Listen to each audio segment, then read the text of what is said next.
Halo warga Indramayu. Halo warga Indramayu. Selamat datang di podcast Pemuda Pengen Tahu.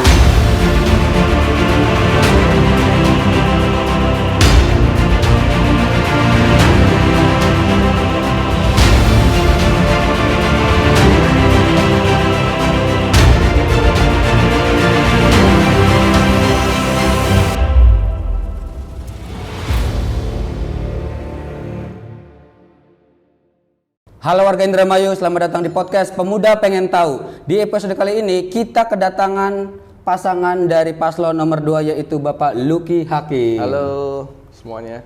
Gimana Pak, sehat? Sehat alhamdulillah. Dan Mental bahagia. health aman Pak? Yang penting sehat jiwa dan raga, karena kalau kita cuma sehat jiwanya, raganya nggak sehat pun bahaya. Tapi lebih bahaya lagi ketika raganya sehat tapi jiwanya nggak sehat, nah itu yang ngeri. Oke.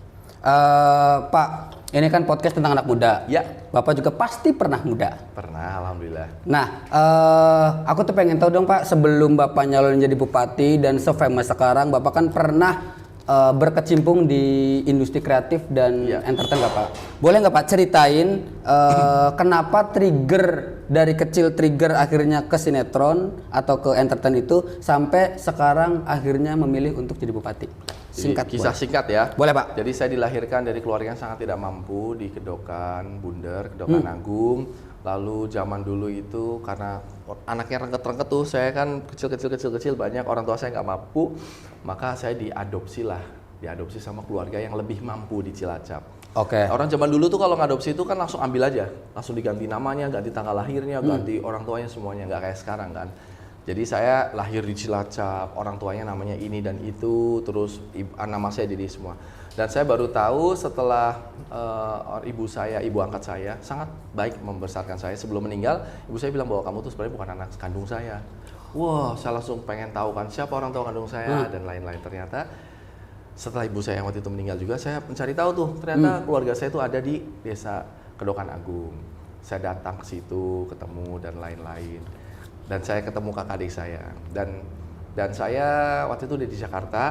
Di Jakarta jadi artis. Saya kuliah, di tengah-tengah kuliah saya magang jadi artis, terus keterusan sampai akhirnya saya alhamdulillah lah Allah kasih keberkahan rezeki. Terus saya mulai itu membantu keluarga-keluarga yang mampu dan lain-lain. Tapi ada keterbatasan. Sehebat-hebatnya artis, sekaya-kayanya artis yang paling kaya siapa? Katakanlah misalnya mungkin Raffi Ahmad dan lain-lain ya. Itu kan nggak mungkin, menurut saya nggak mungkin bisa membangun 100 atau 200 sekolah. Memberikan beasiswa sampai 20.000 anak gitu. Ya, itu terlalu mahal. Apalagi saya tidak sekaya, tidak sesugih Raffi Ahmad. Jadi tangannya terbatas ketika jadi artis. Mungkin bisa menyekolahkan 2 atau 3 orang atau berapa. Karena saya sadar bahwa dulu saya nggak mampu, maka saya ingin membantu orang yang tidak mampu. Tangannya kecil sebagai artis. Nah di dunia politik ada peluang bahwa kita bisa menjadi tangannya besar untuk berbuat apapun, untuk memperkaya diri atau untuk membantu orang. Alhamdulillah ketika saya terjun ke politik, saya pernah jadi anggota DPR RI, sudah sekitar ada puluhan ribu beasiswa yang bisa saya gelontorkan. Dan ada juga membangun banyak sekolah, namanya unit sekolah baru di mana-mana. Aspirasinya seperti itu. Nah, lalu saya berkarir itu kan di Bekasi Depok ya, Bekasi Depok. Saya lihat kakak saya yang di Indramayu, kan kita sering ngumpulin. Saya suka ngumpulin semua keluarga saya, kita pergi. Kita charter pesawat, kita pergi kemana-kemana.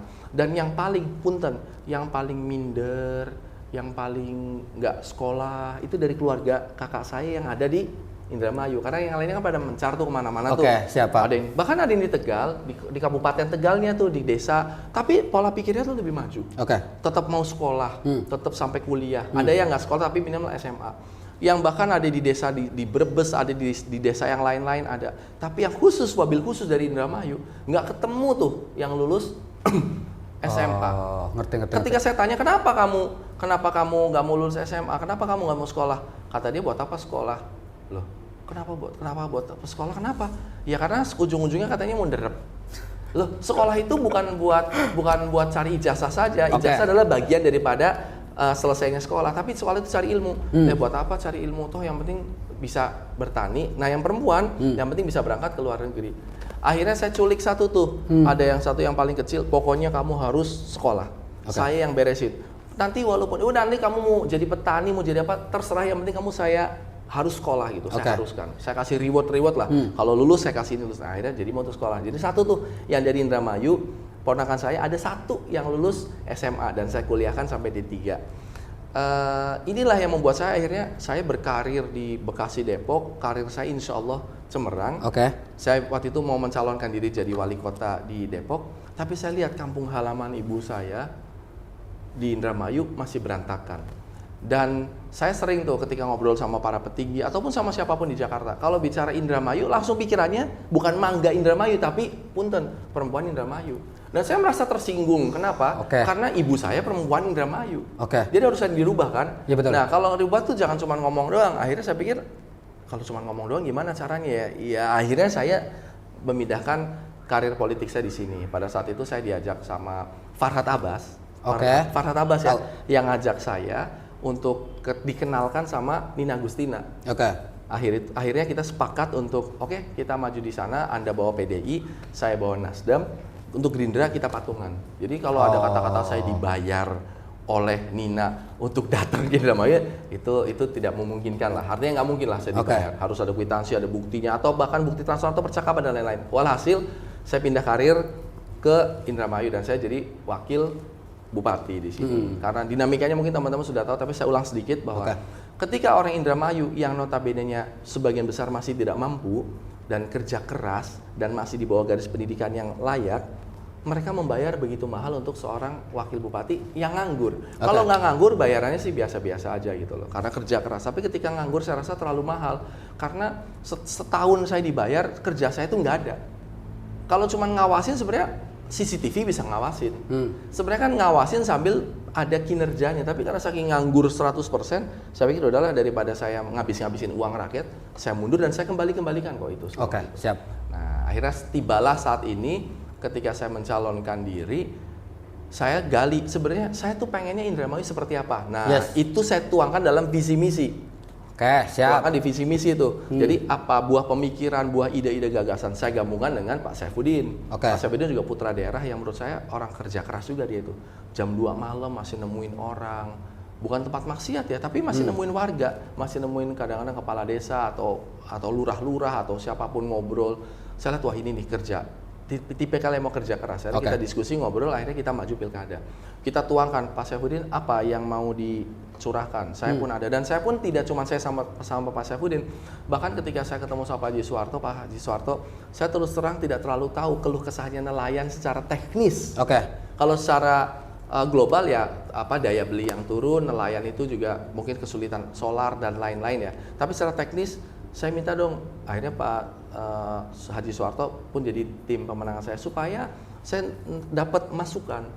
Jadi saya tidak mau jadi bupati yang karpe dewek. Saya pengen karpe bersama. Siap Pak. Bersama-sama. Siap. Karena Indramayu ini bukan cuma punya saya. Indramayu itu bukan cuma punyanya si bupati loh. Indramayu itu punyanya rame-rame. Betul. Cuman bupati ditunjuk oleh masyarakat untuk menjadi leader. Leader, pemimpin, bukan penguasa. Beda kan? Penguasa sama pemimpin itu beda. Kalau raja itu, ini tanah saya, kamu numpang, kamu layani saya. Kalau kamu salah, kamu saya tunjuk-tunjuk, saya maki-maki, kamu saya usir. Itu kalau raja. Kalau bupati itu adalah orang yang dipercaya untuk memimpin, dan uangnya itu semua dari rakyat yang ini. Jadi ada paradigma yang kebalik, dan ini parahnya. Saya minta tolong Daus dan teman-teman harus mengubah mindset bahwa bupati itu bukan raja. Bupati itu harus bisa dikritik loh. Iya betul. Harus bisa dikritik dan harus berani mengkritik, dan orang tuh harus berani nunjuk bupati dengan asas kesopanan ya. Betul. Bahwa Anda itu dibayar oleh kami, dan di Indramayu nggak ada sama sekali yang sampai bisa ke level itu. Jadi saya pengen ke depannya, apalagi kalau kita bicara anak muda itu mesti melek politik. Bukan berarti semata-mata kalau melek politik pasti nyalek atau enggak. Melek politik bahwa sadar bahwa uang yang dipakai oleh para politisi yang terpilih itu adalah uang rakyat, maka kita bisa memandang bahwa Anda sebagai pelayan rakyat. Ada asas kesopanan, ada asas kesetaraan. Saya itu sebenarnya sangat risih ketika tangan saya itu dicium-cium sama orang. Tapi saya mau narik nanti mereka tersinggung. Kadang-kadang saya coba tarik. Kenapa? Saya lihat orang Indramayu itu begitu baik dan begitu mengapresiasi pemimpinnya, tapi jangan sampai terlalu berlebihan. harus ada kesetaraan, setara aja, saling menghormati, salaman ya salaman ya gitu loh. Nah ini yang mau dirubah. Gimana cara ngubahnya? Nah saya butuh bantuan Daus. Yuk anak-anak muda, kita buka pikiran kita. Kita buka pikiran kita start dari awal. Nah saya punya program yang saya rasa program saya mungkin sudah ada, tapi saya juga ingin masukan. Apa yang diinginkan oleh anak-anak muda? Kan visi misi ini kan secara prinsip saja. Ingin memajukan pemuda, kepemudaan, programnya A, B, dan C. Tapi masih kita buka loh. Kalau ada usulan-usulan apa, ayo masukkan ke sini, kita diskusi bareng. Nah ini Watsin itu untuk mungkin menjawab tadi Bapak untuk kira-kira anak muda ada nggak sih yang kira-kira pengen disampaikan? Tadi kan Bapak mention juga masalah nelayan. Nah ini kita pengen fokusnya untuk anak muda karena kan ini kan segmen anak muda ya kan Pak. Jadi menurut Bapak, visi utama untuk memberdayakan pemuda Indramayu untuk 5 tahun ke depan itu apa, Pak? Pertama motivasi. Kita harus memotivasi anak muda bahwa Anda ini hidup bukan cuma sekedar cari makan. Siap. Kita ketemu anak muda di sini cuman yang penting bisa makan. Bukan, hidup ini bukan untuk makan. Kalau cuma sekedar makan, kebo juga hidup untuk makan, ya kan? Kucing hidup untuk makan. Kita tuh harus berpikir bahwa teman-teman anak muda, kita makan untuk hidup. Kenapa kita makan? Supaya kita tetap hidup, ada energinya. Nah setelah hidup, kamu mau ngapain? Tujuannya adalah akhirat, bahagia dunia akhirat. Itu penting menurut saya. Itu penting karena kita kalau tidak percaya akhirat, rada repot juga. Kita menuju bahagia dunia akhirat. Jadi mesti sukses dunia dan akhirat. Gimana caranya? Ya itu tadi. Kita anak muda itu mesti sadar bahwa dia ini adalah pengganti semua yang tua. Ini semua orang tua ini akan kelar di tahun kita let's say 50 tahun lagi ini. Saya 50 tahun insya Allah udah pasti nggak ada. Sudah pasti nggak ada. Saya nggak ketemu lah orang-orang umur 100 tahun. Kalau ada 100 tahun udah tikur-tikur, udah nggak mungkin ada jadi anggota DPR. Udah kayak udah mau gini itu udah nggak ada gitu. Jadi artinya siapapun yang Anda lihat yang ada di DPRD ataupun di Bupati ini 50 tahun lagi udah bubar semua. Siapa yang mengganti? Anak-anak muda kan? Maka kita perlu anak muda yang berkualitas. Nah, jadi kita motivasi mereka harus ada. Setelah itu mereka harus punya sarana untuk mengejar motivasi itu, pendidikan. Pendidikannya harus ada, bisa mengakses pendidikan. Terus yang anak muda di level yang sudah lulus, berarti mereka perlu pekerjaan, pendapatan sebenarnya. Kamu boleh bekerja atau boleh usaha. Yang jadi kita nggak orientasinya bahwa harus kerja, nggak harus jadi pekerja. Anda bisa juga jadi pengusaha. Yang penting dapat income. Income-nya untuk apa? Untuk memperbaiki kualitas hidup. Hidup kita tuh harus berkualitas. Kalau kita makan, yang penting bisa makan. Jangan. Makan tuh harus berkualitas juga. Ada proteinnya, ada karbohidratnya, ada apa aja. Jadi jangan asal kenyang. Otak kita tuh perlu protein. Kalau kita makan asal-asalan, kita jadi bodoh kan gitu. Maka dari itu supaya saya punya proteinnya banyak, maka saya harus punya income lebih bagus. Supaya bisa makan ikan, bisa makan daging, dan lain-lain. Jadi motivasi, yang kedua memberikan prasarana. Sarana dan prasarana. Bagaimana mereka bisa pintar, bagaimana mereka bisa settle secara ekonomi. Paling tidak menuju ke arah settle, menuju ke arah apa settle bahasa Dermayunya apa? Settle ku mapan, stabil. Ya stabil.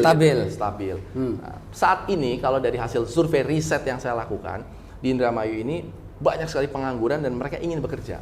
Nggak apa-apa, bekerja itu lebih baik daripada nganggur kan? Walaupun nanti setelah bekerja kita coba perbaiki taraf pekerjaannya. Ya udah kalau begitu saya akan program ke depannya memberikan motivasi, memberikan edukasi, memberikan sarana. Sarananya apa? Kalau anak muda yang ingin olahraga kita benerin. Sarana prasarana olahraga kita benerin. Kalau bahasa mudahnya stadionnya dibenerin, kolam renangnya. Ini saya mau kasih tahu di sini ada anak muda, namanya Kiki. Kiki ini dia sudah atlet nasional, bahkan sekarang mau menuju ke internasional. Tahu nggak kolam renang buat latihannya kayak apa? Kolam renang itu, punten maaf, sama kolam arwana saya lebih bagus kolam arwana saya. Tapi di sini kolam renangnya udah jelek, tidak dibantu, tidak diurusin. Tapi kita punya orang ini bagus nih. Dia siap, udah memang sudah berprestasi dengan segala fasilitas yang jelek. Apalagi kalau kita kasih fasilitas yang bagus. Betul, Pak. Atlet Indramayu itu luar biasa. Ototnya tuh kuat-kuat. Kita panas tuh, panas dan pantai itu membuat otot kita lebih kuat sebenarnya. Daya tahannya semuanya lebih kuat. Di sini banyak atlet-atlet yang terbengkalai atau teranaktirikan atau tidak boro-boro dilirik. Nah, itu kan termasuk bagian daripada anak muda. Betul, Pak. Lalu yang kedua, anak muda yang seperti kamu nih, yang punya hal lain yang tidak berpikir hanya saya mau kerja di restoran atau saya mau kerja di pabrik. Karena ini kan income juga buat kamu kan, pendapatan kegiatan kan itu. Aktualisasi diri, kita fasilitasi. Terus yang paling mudah adalah kita membuka kawasan industri. Kawasan industri yang kita buka di sini. Kalau yang levelnya kuli, berarti kan adanya tenaga, tidak perlu ijazah, bisa. Bangun pabrik dari awal itu butuh kuli. Betul. Nah, tapi kan boleh dong, setelah pabriknya berdiri, yang kerja juga harus orang Indramayu. Tapi standar pabrik ini meminta bahwa minimal lulusan SMA atau setara sederajat. Maka kewajiban bagi bupati ke depan memberikan kesetaraan. Kalau kamu nggak lulus SMP, kamu maka kejar paket supaya kamu bisa. Nanti kalau kamu nggak lulus SMA, kamu kejar paket sehingga kamu bisa diterima kerja di pabrik kan. Gitu. Setelah itu saya akan lakukan banyak BLK punya keahlian-keahliannya bersertifikasi sehingga ketika pabrik ya karyawannya sudah kulinya kemarin Indramayu kan, iya sekarang karyawannya ada nih Indramayu. Saya perlu teknisi. Anda perlu teknisi yang seperti apa? Yang bisa ini. Kita kerjasama sama BLK. Spek yang seperti apa yang Anda mau? Speknya seperti ini. Ya udah kita latih anak mudanya. Sumber daya manusianya kita sediakan. Maka setelah jadi karyawan mereka bisa jadi teknisi. Dari bidang manajemen bisa. Itu dari sisi pekerjaan yang itu masif ya, padat karya. Tapi kita juga bisa mendorong anak-anak muda yang, Pak saya tuh nggak pengen kerja di pabrik Pak, karena saya pengennya usaha sendiri. Kita bangkitkan mereka untuk industri kreatif, UMKM. Kalau UMKM kan cenderung lebih mudah kan, dia bikin produk apa. Tapi kalau industri kreatif itu lebih satu level lebih jelimet sedikit. Mesti lebih pintar karena desain gitu. Memang backdrop begini, tapi ada juga orang yang bisa mendesain backdrop untuk lebih. Jadi bayarnya tadinya itu cuma 100.000 buat ginian, tapi bisa bayar 5 juta karena ada pernik-pernik dan desain kan itu. Artinya itu lebih tajam lagi. Kita akan panggil. Saya secara keilmuan mungkin tidak terlalu banyak tahu di situ, tapi saya ketika menjadi bupati kita bisa meng-hire meng-hire apa bahasa terima? Hire-ku nyewa ya. Ngemet ya. Iya kan? Nyewa lah. Nyewa orang-orang pintar untuk duduk bareng sama para calon konten kreator, industri kreatif lain-lain ngobrol peluang-peluang yang ada di Indramayu. Saya akan memetakan semua Indramayu. Saya sudah datang ke 1.700 titik di Indramayu. Itu sudah lengkap semuanya. Saya sudah petakan. Nanti akan saya fasilitasi seorang konsultan.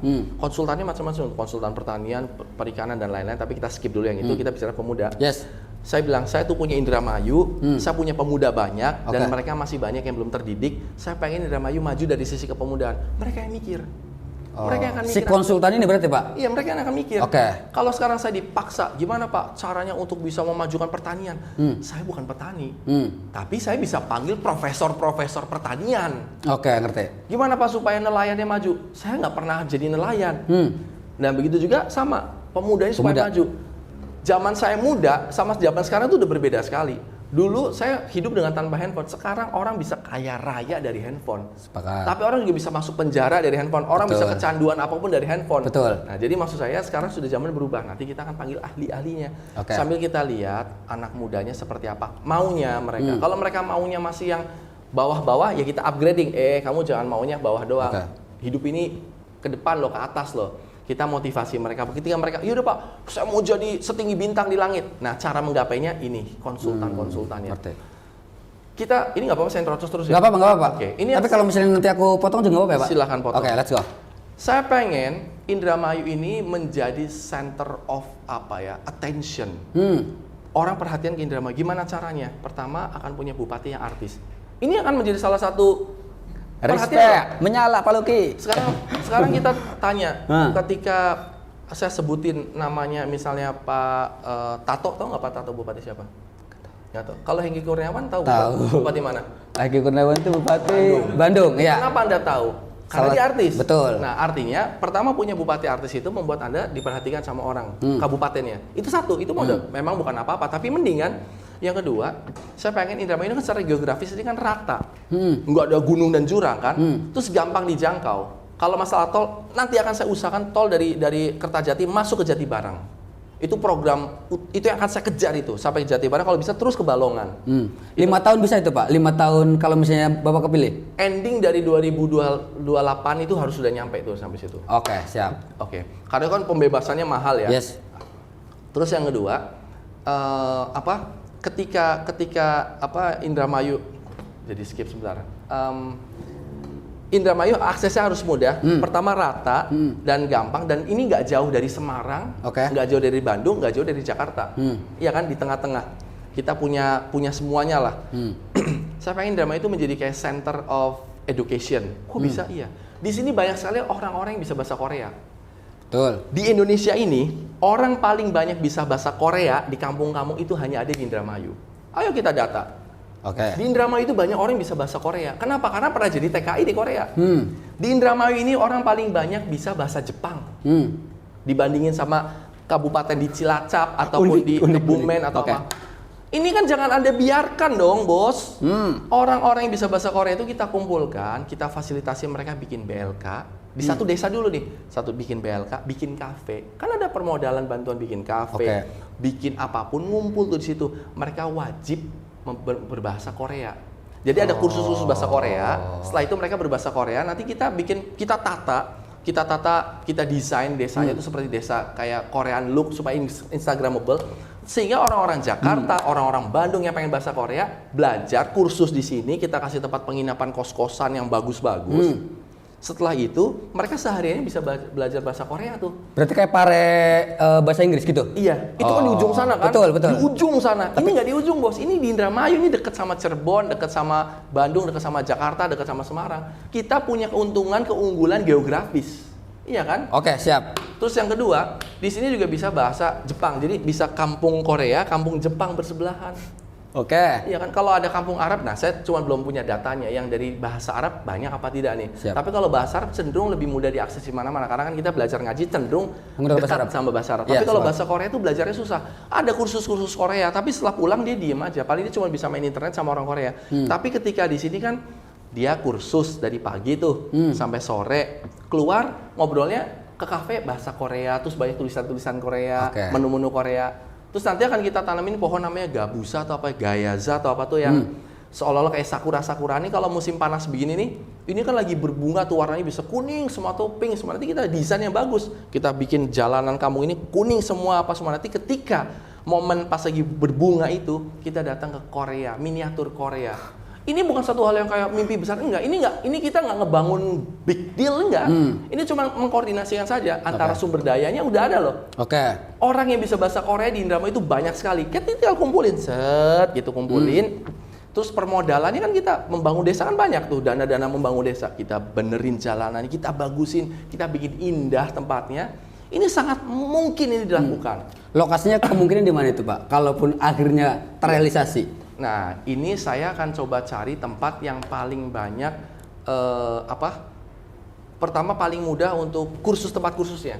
Kecuali atau misalnya di sini ternyata ada pengusaha lokal yang memang Pak, saya akan bikin lembaga khusus bahasa Korea besar Pak di situ. Nah, yaudah, nanti kita kumpulin aja semua di situ. Kita kumpulkan aja di situ.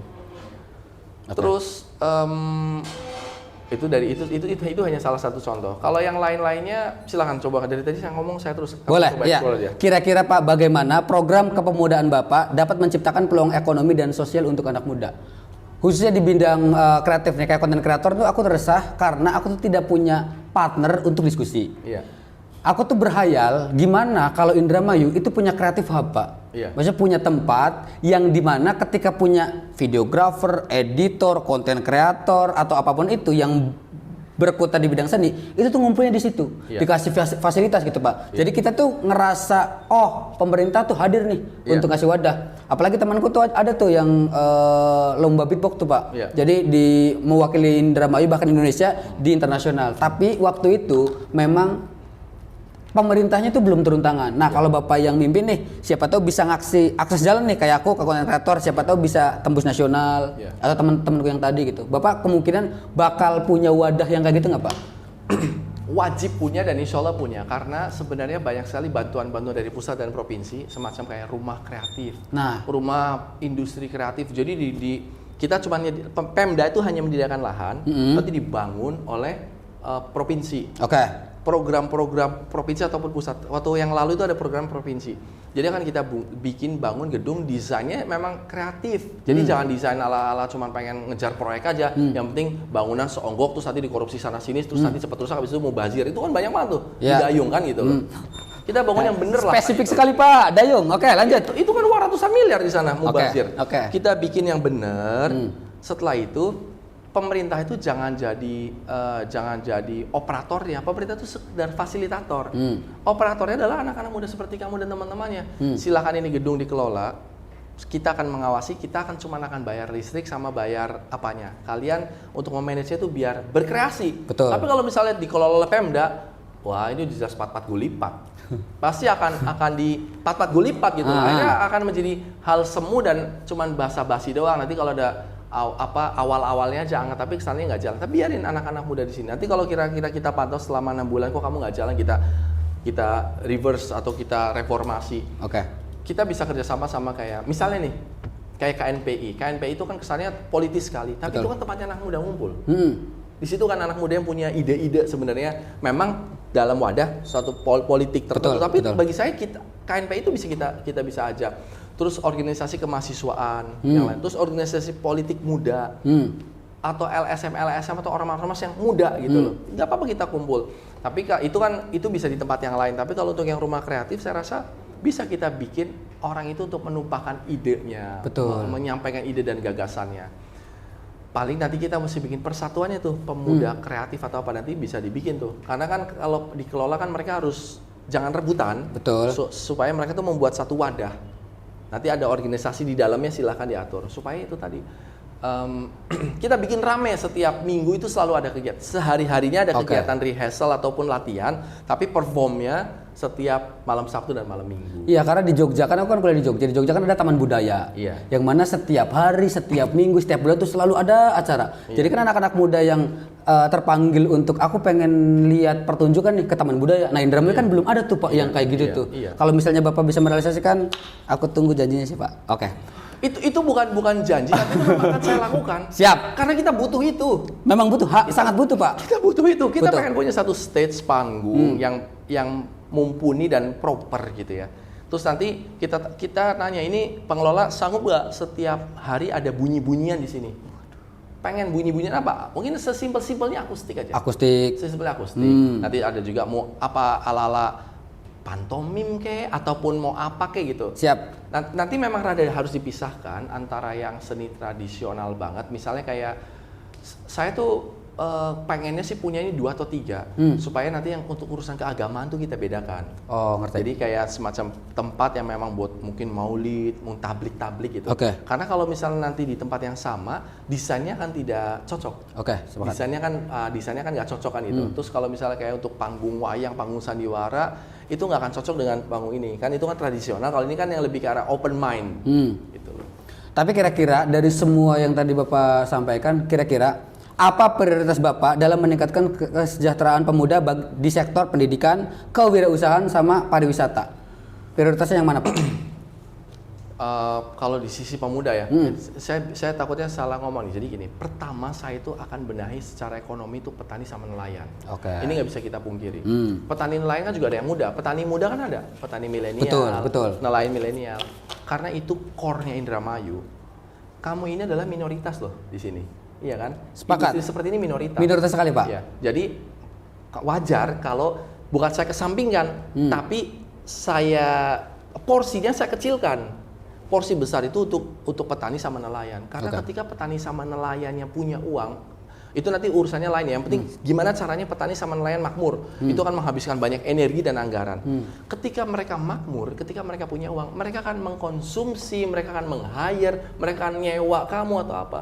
Mereka akan mulai bicara tentang gimana ya kalau misalnya ada cara manggil A, manggil B, terus pakai apa. Kalau mereka punya uang. Kalau mereka nggak punya uang, yang mereka pikirin adalah besok mau makan apa. Boro-boro industri kreatif. Ini yang penting weteng dulu. Bakal wetengnya ngeli, pikirannya ngalih. Kita harus pikirin itu. Oke, siap. Gitu. Jadi itu pertama. Tapi yang kedua, apa sih untuk? Maka edukasi skill.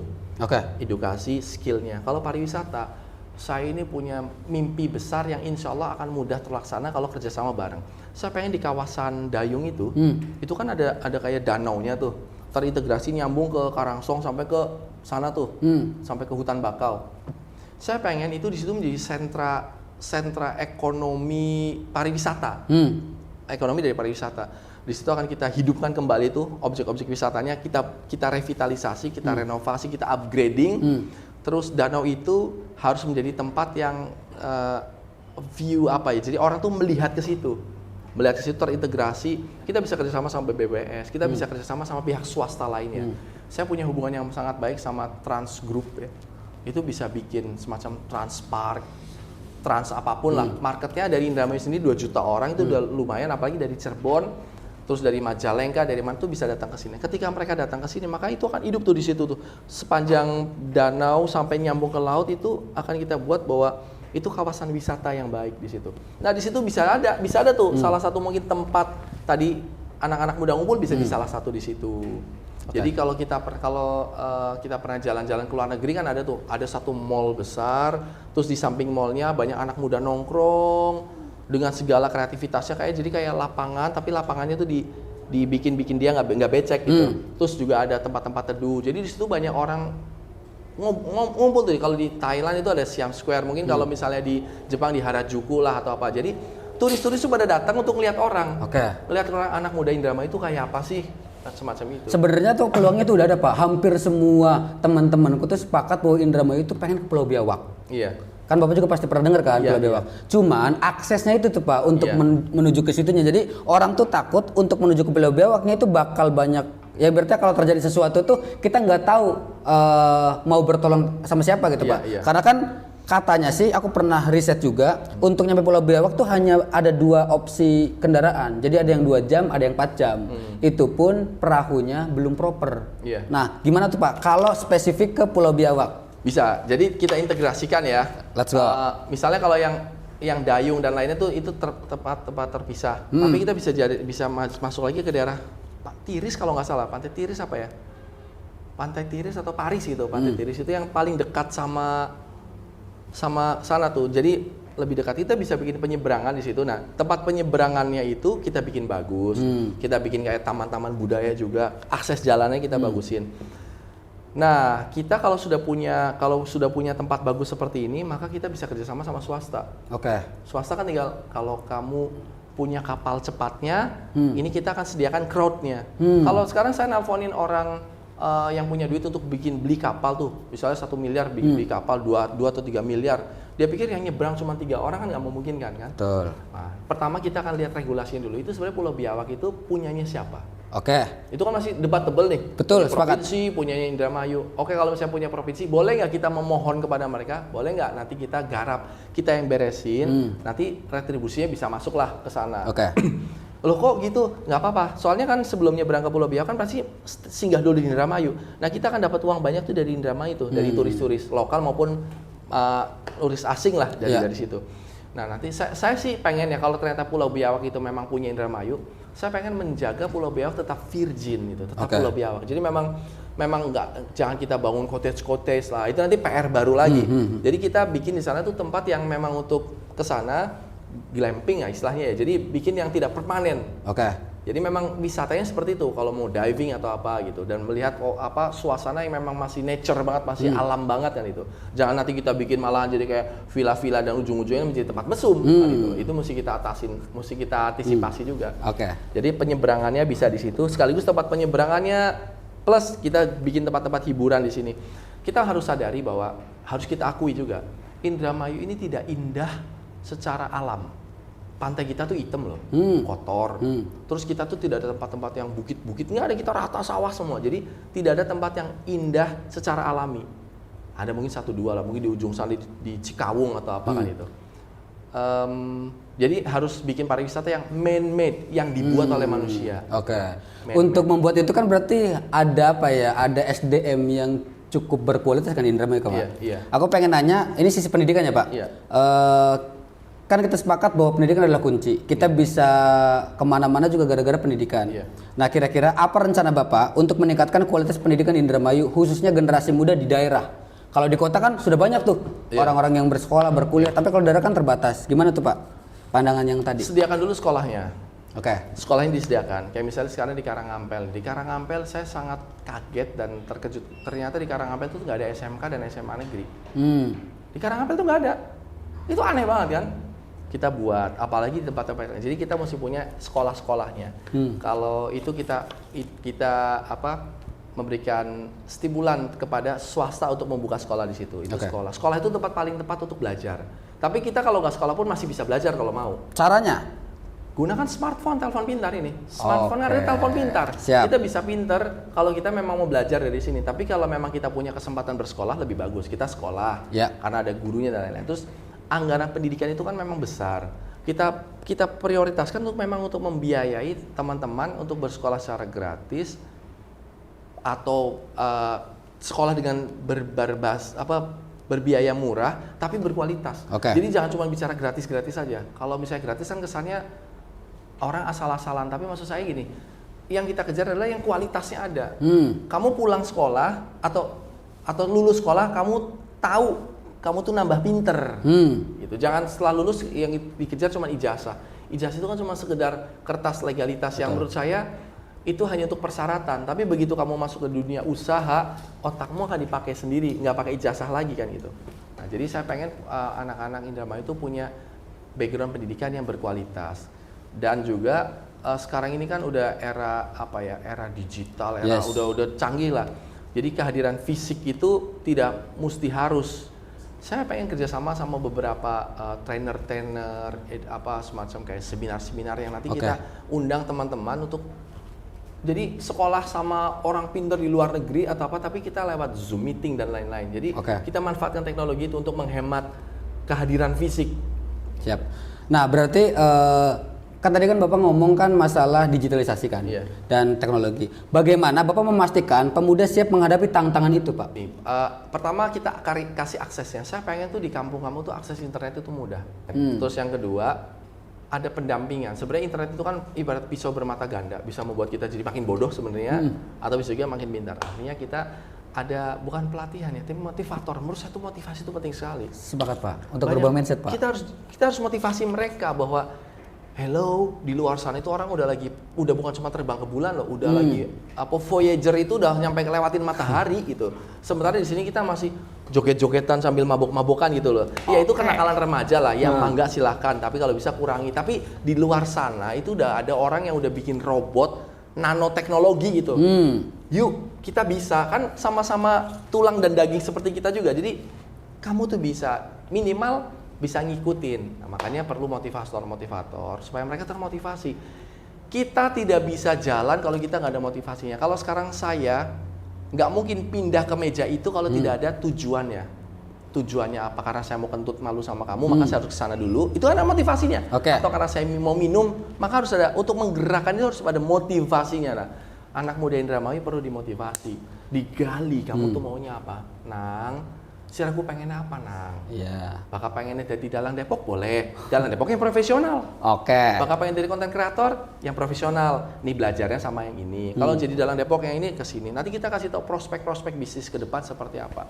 Dan kita juga harus bisa memprediksi masa depan. Bukan meramal, tapi memprediksi. Visioner. Kalau kita tetap cuman mau derep aja, nanti akan ada alat namanya komben. Sepakat. Sekarang nanti juga gimana? sudah ramai, Pak. Gitu loh. Jadi jangan berantem terus antara komben sama anak mudanya. Nanti akan kita akan atasi masalah itu, tapi kita mesti berpikir cepat atau lambat alat-alat itu akan datang. Dan kita mesti beradaptasi. Betul. Gitu loh. Maka dari itu kita mesti kasih tahu ke anak-anak muda Indramayu ini, mereka seperti ayam kehilangan induk. Kayak mereka tuh nggak dibina, nggak diapa-apain. Paling mereka cuma dibina, dikumpulin untuk bikin suara, untuk politisi lagi ujung-ujungnya. Dikumpulin, intinya untuk yel-yel, habis itu suruh nyoblos, begitu nyoblos ditinggal. Kan motivasinya biasanya udah ada. Cuman kadang-kadang kendalanya adalah orang tua tuh, Pak. Mengedukasi orang tua juga penting tuh. Anak-anaknya pengen sekolah, jare mboknya usah aja sekolah maning nang, ning kene bae, kon kie. Itu juga penting. Tambah lagi lingkungan tuh, Pak. Nah, pertanyaannya adalah kira-kira tadi kan motivasinya anak muda harus termotivasi. Ada program beasiswa atau pelatihan keterampilan atau program yang Bapak inisiasi sendiri? Kira-kira ada nggak, Pak? Yang pertama, kita motivasi mereka untuk kalau kamu pintar sekolahnya, maka akan kami beri beasiswa. Jadi mendapatkan reward dari kinerja kamu. Kalau udah dapat beasiswa, kalau kamu lulus beasiswa, kamu akan ditempatkan kerja di sini. Itu kan motivasi. Betul. Karena kalau cuma, semuanya sekolah gratis, ya boleh nggak gratis ini kan itu. Gua goblok, gua tolol ya sama aja lah, atau pinter nggak terlalu berbeda, atau lulus juga nggak ngapa-ngapain. Tapi kalau ini kan termotivasi. Kalau kamu punya nilai-nilai yang bagus, lulus dengan standar ini, maka kamu akan dimasukkan ke dalam sini, dan sini itu ada motivasi. Ada lagi nanti, ini memang cara kuno, tapi ini masih efektif. Saya pengen bikin cerdas cermat deh. Ini kan zaman dulu nih. Iya, saya juga ngerasain, Pak. Kita bikin cerdas cermat untuk apa? Pertama pengen menyeleksi, terus yang kedua memotivasi. Saya kasih reward aja, cerdas cermat tingkat kecamatan aja. Udah duitnya dari saya pribadi lah gitu loh. Oke. Begitu juga untuk anak muda yang tertarik di dunia religius kan, anak muda juga ada kan. Betul. Udahlah, siapa yang hafal Quran, hafiz yang muda, murotal atau azan yang bagus, ada motivasi, dilombakan, itu membuat motivate mereka untuk mau. Jadi nanti mereka akan kita berikan beasiswa. Setelah beasiswa tuh lanjut dengan terintegrasi dengan masa depannya. Habis nanti kalau lulus, nanti kamu akan kita tempatkan di sini atau kamu akan kita kuliahkan di sini, ada ikatan kerja nanti balik. Karena kita pengen orang Indramayu yang kuliah keluar harus pulang ke sini supaya membangun di sini. Jangan udah kita sekolahin habis itu dia malah pergi. Iya. Kan kita sekolahnya dia supaya pintar, supaya dia membangun negerinya, supaya dia membangun kabupatennya, kampungnya, desanya. Saya pengen ada minimal program nanti beasiswa dari kami. Lucky Udin itu per desa satu sarjana. Iya, yang kita biayai full gitu loh. Oke. Ya, kalau kita biayain semuanya, postur APBD kita nggak memungkinkan. Tapi kalau satu, biar mereka berkompetisi satu desa kan, berkompetisi kan ada kadang-kadang anak yang memang saya pengen kuliah tapi orang tua saya nggak mengizinkan. Sepakat Pak. Beasiswanya saya pengen beasiswa bukan cuma sekolah gratis tapi juga ada uang sakunya. Oke. Kalau sekarang kita lihat BPJS gratis misalnya nih, orang datang ke rumah sakit memang gratis, tapi yang nungguin kan nggak ada duitnya. Saya lihat dari situ, berarti kalau misalnya orang sakit gratis tapi yang nungguin nggak ada duitnya, maka dia nggak dibawa ke rumah sakit. Saya sudah nanya kemarin, Pak, kenapa istrinya nggak dibawa ke rumah sakit? Kan gratis Pak. Ya bakal kita ningkana siapa sih boleh duit. Wah, jadi saya berpikir kalau kita kasih beasiswa anak sekolah gratis tapi nggak ada uang sakunya, dia juga nggak berangkat tuh. Maka kita kasih beasiswa yang keren tuh, beasiswa plus uang saku. Nah, tantangannya kan setelah mereka kuliah, setelah mereka lulus kan, Bapak kan berharap mereka balik lagi ke Indramayu untuk membangun. Cuman kan kadang-kadang terkendalanya banyak banget tuh Pak faktornya. Nah, kira-kira idealnya ini Pak, bagaimana Bapak kan saingannya tuh teknologi nih Pak. Bagaimana Bapak memanfaatkan teknologi untuk menciptakan peluang? Teknologi itu dibuat untuk mempermudah manusia dan tentu aja akan mengefisiensi tenaga manusia. Walhasil nanti bersaing sama manusia. Betul. Jadi kalau ada mesin yang bisa menggantikan tenaga 10 orang, maka yang tadinya 10 jadi cuma 1 orang untuk operate. Ya, itu memang dihadapi oleh seluruh pemuda di dunia ini. Nah, itu dari sisi. Jadi kita akan menggunakan teknologi dan peluangnya banyak. Jadi kalau misalnya satu mesin ini bisa hanya dioperatorkan oleh satu operator, kita punya beberapa lahan, berapa sektor. Kita bicara kalau bicara mangga aja deh. Bicara satu mangga aja. Mangga ini perlu tenaga kerja banyak nggak sih? Ada, cuma tukang ngambilin mangga. Abis itu udah mangganya dijual. Betul. Tapi kalau sekarang kita rubah, gimana kalau kita buka pabrik mangga? Berarti ada pabrik mangga kalengan. Betul. Maka perlu orang tenaga lebih banyak. Abis itu kita bikin lagi alat. Saya nggak tahu nih, tapi yang saya tahu di Vietnam aja ada baju yang dibuat dari pohon pisang. Serat pisang itu bisa dibuat. Mangga itu pasti ada sesuatu yang karena memang saya nggak tahu aja saat ini, tapi pasti ada. Kita tinggal cari, kita tinggal daftar list potensinya Indramayu apa aja, lalu kita kawinkan dengan potensi teknologi. Ada kok pameran teknologi ada, kita datang pameran teknologi, kita baru terbuka pikirannya. Oh ternyata ini bisa buat ini, bisa buat ini. Nah nanti kita tinggal cari operatornya, kan berarti harus dari lokal. Betul.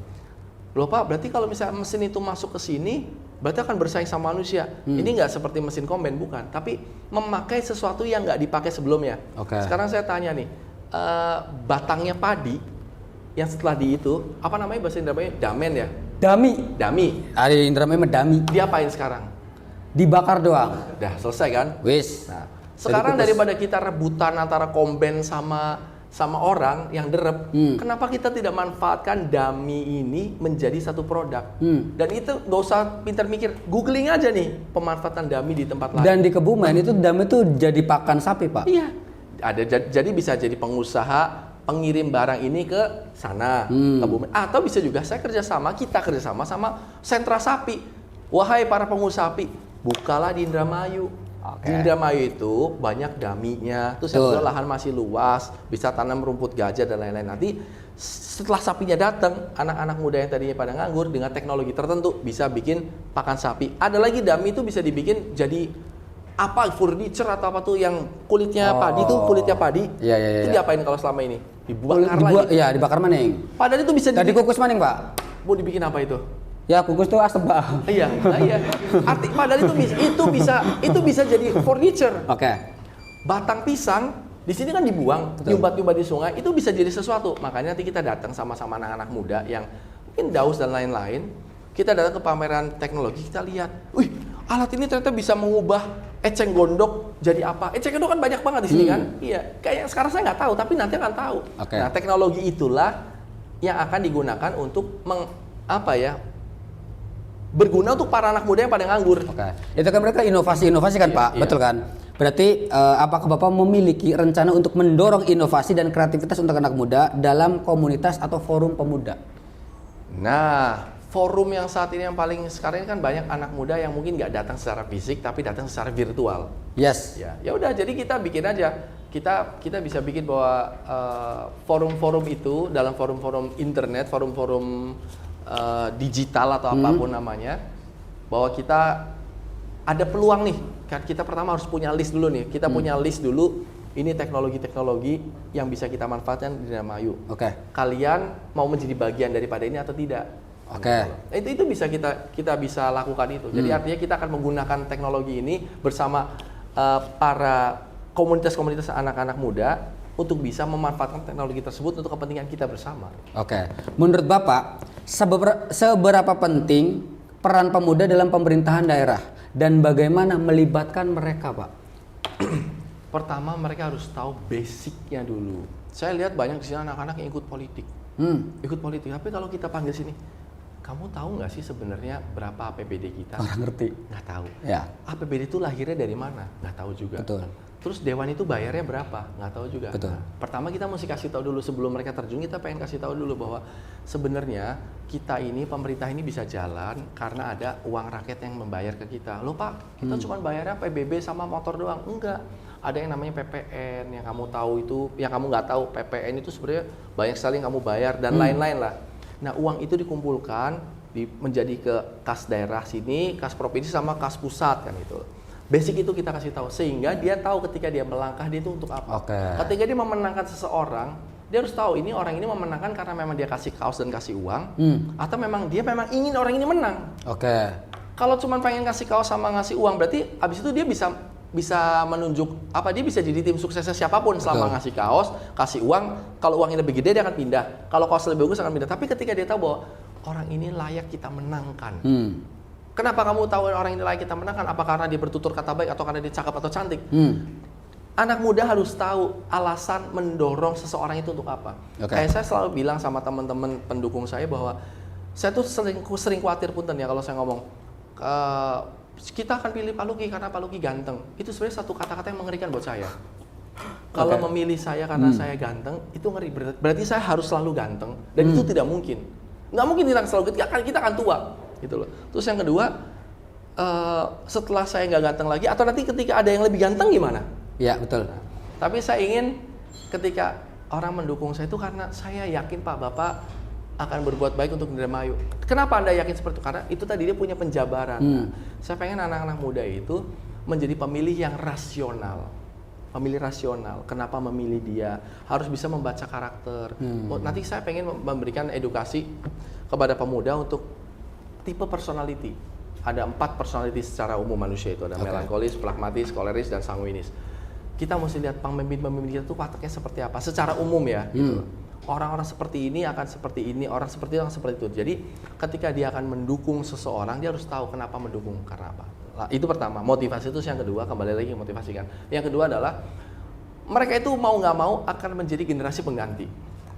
Siap atau nggak siap. Nah, orang-orang yang baik, yang berhati baik, yang punya keinginan luhur membangun Indramayu, tapi dia tidak siap di politik, maka akan tergeser, tersingkir oleh orang-orang yang oportunis, yang penting jadi pada orang-orang jahat. Jadi wahai orang-orang baik, wahai anak-anak muda baik, kalau Anda tidak memberikan kesempatan diri Anda sendiri untuk terjun ke politik, maka porsi ini akan diambil oleh orang-orang yang jahat. Jadi kita memanggil orang-orang baik untuk jangan jauh-jauh dari politik, dekat ke politik. Gantikan para tokoh-tokoh tua itu dengan orang-orang baik. Kalau Anda tidak ambil porsi ini, maka akan ada orang-orang jahat yang akan mengisi porsi ini. Dan ketika orang jahat itu menjadi politisi dan menjadi pejabat, dia akan mengatur kita semua. Nah, pertanyaan terakhir. Jika Bapak terpilih, apakah Bapak berencana membuka ruang lebih besar bagi pemuda untuk berpartisipasi dalam pengembangan keputusan, pengambilan keputusan, sorry? Tentulah saya itu akan punya yang namanya Dewan Pertimbangan Bupati. Dewan Pertimbangan Bupati itu akan saya buka spektrumnya luas. Spektrumnya adalah pertama dari kalangan alim ulama, dari kalangan nelayan, dari kalangan petani, dari kalangan pendidikan, seni budaya, dan kepemudaan dan olahraga. Jadi dari sisi pemuda itu akan ada beberapa porsi yang memberikan pertimbangan-pertimbangan kepada saya ketika sebelum memutuskan. Tentu saya akan mendengarkan Pak Saifuddin ya sebagai wakil saya, sangat saya dengarkan. Porsinya sangat besar. Tapi saya juga ketika saya akan memutuskan, saya akan minta pendapatnya. Tergantung nih, kalau kita bicara, saya akan memutuskan sesuatu tentang olahraga, saya akan panggil orang-orangnya. Tapi kalau setiap panggil bolak-balik kan rada repot nih. Saya kepengennya adalah kita ada keterwakilannya. Ya, sepakat Pak. Jadi nanti misalnya kayak anak muda, ya saya lihat anak muda ini ada anak muda yang terafiliasi sama politik, maka kita bisa ambil dari situ. Tapi juga anak muda yang non politik. Sepakat. Tapi saya pengen tahu wadahnya siapa, perwakilannya siapa. Bisa jadi, ini bisa jadi nih. Kalau misalnya kayak Daus nih, karena memang dipandang, karena Daus ini kan apa, seleb, apa namanya? Konten kreator Pak. Konten kreator ya. Betul. Seleb TikTok, seleb apa namanya? Selebgram Pak. Dan lain-lain ya. Selebgram. Bisa jadi ini menjadi salah satu contoh bahwa Anda menjadi Dewan Pertimbangan. Ini bukan melobi politik ya. Karena memang saya kan tadi sudah katakan, saya butuhkan, belum tentu juga ente saya pilih atau belum tentu ente mau juga, betul, kan belum tentu, betul. belum tentu kamu mau dan saya juga mau. Tapi artinya saya kepengen ada keterwakilan sehingga anak-anak yang tidak mau hadir secara fisik, tapi mereka biasanya kan jempolnya tuh, Kang Daus, apa Mas Daus ini, nah itu bisa menjadi masukan. Dan saya nanya, Mas Daus kenapa ngomong seperti ini? Ini Pak, tuh lihat follower saya bilang begini-begini. Jadi saya sama aja mendengar aspirasi anak muda dari satu titik, yaitu titiknya kamu misalnya.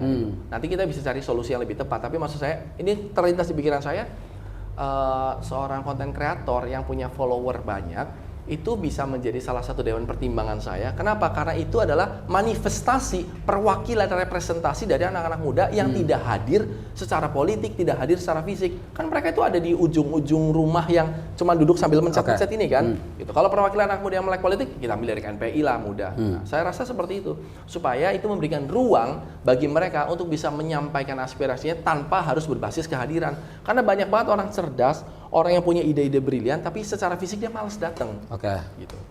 Ini Pak, kan Bapak kan mungkin juga beberapa kali ngeliat kontenku, aku kan cukup kritis terhadap pemimpin dan lain-lain. Kalau Bapak terpilih, aku tetap kritis, boleh nggak Pak? Dan aku tetap buat konten sesuai fakta. Misal aku ngelihat jalan rusak, ya akan kritisi. Ngelihat hal-hal yang kira-kira resah, aku akan kritisi. Bapak keberatan nggak ketika aku kayak gitu? Itu justru sangat penting buat saya, karena itu menjadi, kalau saya nggak punya kritikus, akan menjadi pemimpin semacam apa saya ini? Kritik itu kan sebenarnya kan memberitahu sesuatu yang memang kita punya kekurangan kan, dan itu harus kita tambal. Kritik itu kan, maksudnya ada kritik nih Pak di sini, oh iya kita tambal. Kebayang nggak kalau nggak punya kritik, kalau nggak ada yang kritik, jadi ada kerusakan di mana-mana. Nggak tahu. Kita tahu. Ini menjadi salah satu, ada satu kabupaten Konoha ya, Ini cerita Konoha nih, yang anti kritik. Karena nggak ada yang mengkritik dia, akhirnya dia merasa bahwa ini semua Konoha ini baik-baik saja. Ternyata sebenarnya sangat rapuh dan sangat fragile.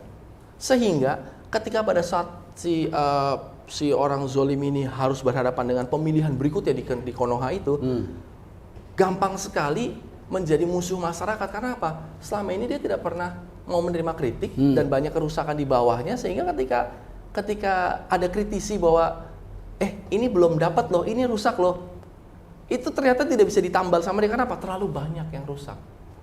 Jadi kalau pemimpin itu wajib mau menerima kritik dan wajib juga mendengar masukan dari bawahannya. Karena apa? Ini bukan kerajaan. Ini kan itu tadi. Ini kan kita bersepakat bahwa kita sepakat kamu ya yang memimpin kita. Bukan berarti tiba-tiba kamu pemilik tanah ini semua dan kita adalah numpang kan, itu kebalik. Jadi tetaplah menjadi Daus apa adanya. Mantap. Dan kita bisa berpartner dalam bentuk walaupun Anda mengkritisi saya. Terima kasih. Ini direkam kan? Direkam. Ini bisa menjadi jejak digital gitu. Siap. Pak, terima kasih banyak sudah meluangkan waktu ya Pak. Sama-sama. Terima kasih juga buat penonton. Pantau terus Watsin Indramayu. Jangan lupa like, komen, dan subscribe. See you. Thank you banget Pak. Sama-sama. Thank you banget Pak.